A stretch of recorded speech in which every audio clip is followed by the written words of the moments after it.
Hey, thank you for coming this afternoon. My name is Staff Sergeant Martin Chavetta, the Calgary Police Service Homicide Unit. Just going to go over an update in relation to the suspected homicide of Tammie Howard. We are here to update you on the disappearance of a Calgary woman who we now believe to be the victim of a homicide. Tammie Doreen HOWARD, commonly known as Irish, was last heard from on Saturday, December 4th, 2016, and was reported missing by her family in April 2017. Over the past 5 years, we have followed up many leads and believe Irish was murdered. We are asking for the public's help to gather information regarding a light-colored Jeep Wrangler we believe could be related to Irish's death. Anyone with information about Irish's disappearance or information about the Jeep Wrangler is asked to contact police or Crime Stoppers. I will now take any questions. What makes you, what site makes you believe that she? Sure. So over the course of the investigation, we have spoken to many people in our community. As a result of those inquiries, we now have information that suggests that she was the victim of a homicide. There's no body left. No, no. What precisely, do you know what she was doing exactly, where she was, what she was doing the last time she was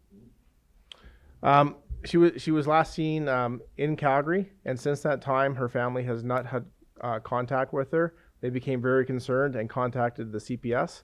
Initially, we were looking at her disappearance as a missing person case, and then over the last 5 years, through our inquiries, we have determined that she was the victim of a homicide. Did her family, have they suspected she was the victim of foul play right from the start? Well, they were very concerned about her welfare. That's why they contacted the police service. We have been in contact with her family throughout the investigation, keeping them up to date.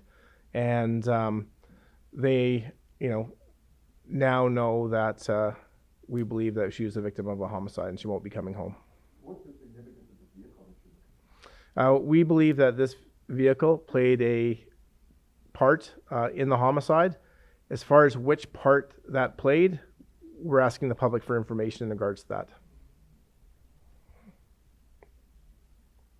Any other questions?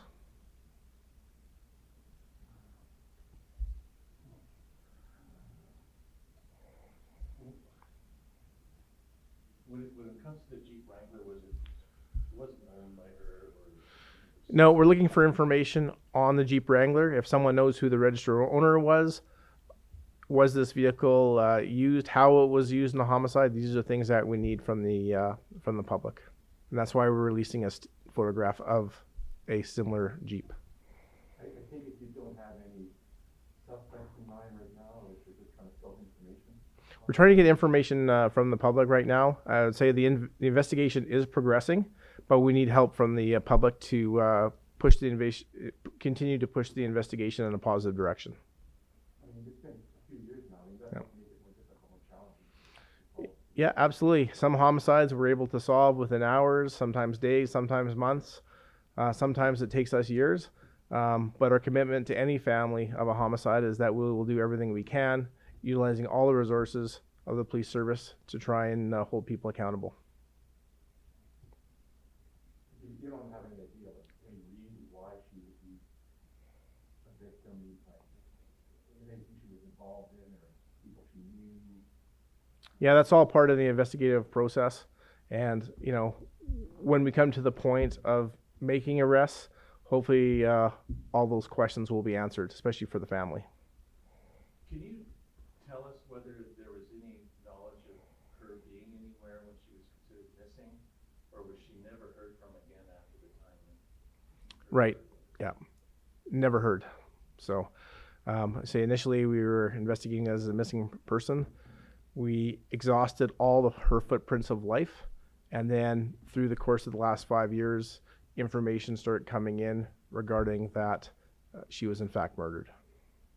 And so does that mean like her credit cards or bank cards or anything like that? Yeah, we obviously would exhaust all those checks, and all the footprints of life were exhausted. Yeah. Any we know, did she leave the city at some point? All those details are obviously very active right now as far as our investigation goes, but we know there are people in the community that have information about how she was murdered, where she was murdered, and also what role did the Jeep play in her homicide.